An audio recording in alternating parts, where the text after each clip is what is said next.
Hello everybody and welcome to the ESI Digest. We run through the biggest esports business related news stories of the week. I'm your host Tom Daniels, the sub-editor of Esports Insider, and in today's ESI Digest we're going to be covering 6 stories from the world of esports business. Now this episode of the ESI Digest is in partnership with data platform GRID Esports, so if you do want to check out their data services then head over to their website. Now on this week's ESI Digest we're going to be covering G2 Esports partnering with fashion brand Ralph Lauren, Blast unveiling its expansion into Apex Legends Esports, Belong confirming Houston as its first US venue in its gaming arena rollout, Fnatic unveiling a global partnership with Kaspersky, Dignitas' partnership with NYX Professional Makeup, and then finally we're going to be talking about GamerzClass closing a $2.5 million seed round. So let's get into it.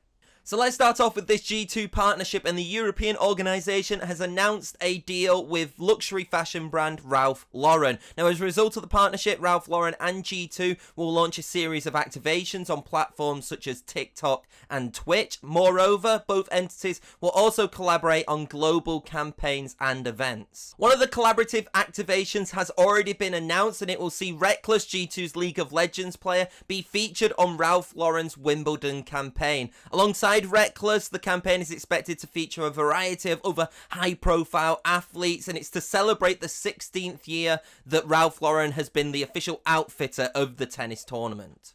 Overall, I think this is a very interesting partnership as it continues this kind of bridge which is starting to be built between esports and fashion. Obviously we've seen it with Esports Fashion Week kind of debuting. We Are Nations, I believe, has become the latest member to kind of join that entire group for this Esports Fashion Week, and now we're seeing, you know, luxury fashion brands partnering with esports teams and esports players and having them on the front cover of these kind of campaigns as well. I think it kind of shows the growth of what the esports industry has shown, and it kind of shows the mainstream now perception of esports and how that is starting to change as well. Our second story of the ESI Digest sees esports tournament organizer Blast announce its expansion into Apex Legends through the hosting of a tournament. Now Blast Titans will feature 40 European teams competing for a share of its €40,000, which is around £34,000 prize pool. According to the release, the event will be exclusively broadcast live on Twitch, with the first weekend of games occurring on July 23rd to the 25th.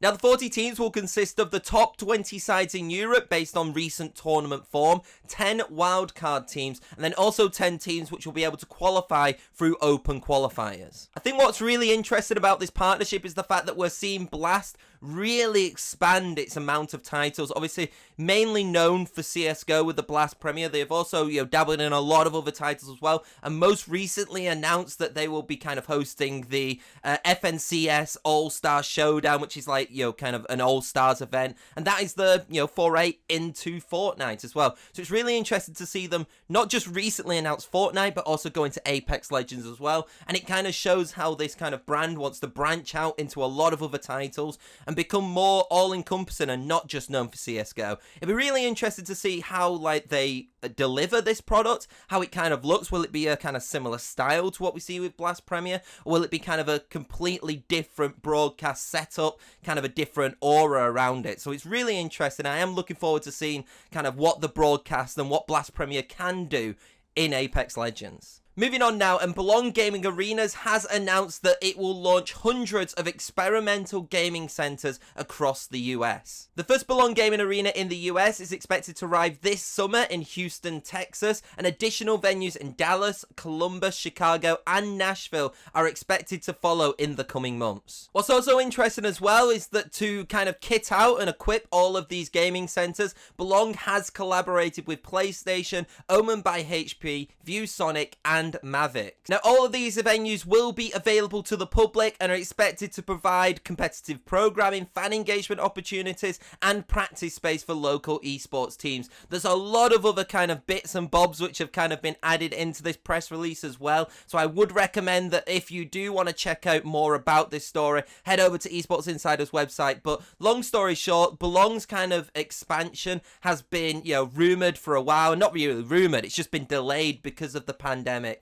And so it's really good to see them kind of do this kind of massive expansion. Ever since Vindex took over Belong, this was always going to be the plan. And I do think that this will help the esports ecosystem in the US as a whole, as long as kind of it is done in a safe and practical way right now with the, you know, the conditions which are still going on. And also that the tournament structure kind of still is comparable to what they have right now in the UK with the Belong tournaments as well. In other news, London-based esports organisation Fnatic has entered into a partnership with Russian multinational cybersecurity company Kaspersky. Now, similar to a lot of other deals, it includes collaborative efforts on a range of digital campaigns. However, Kaspersky's logo will also be added to the jersey of Fnatic Rising, which is the organisation's League of Legends Academy team currently competing in the NLC, which is like the Nordic and UK European Regional League. There's not much more to really say about this partnership, but I do think it's very interesting to see Fnatic and an esports organisation in general utilise their academy team in much more than just a developmental way, and actually using it as a commercial opportunity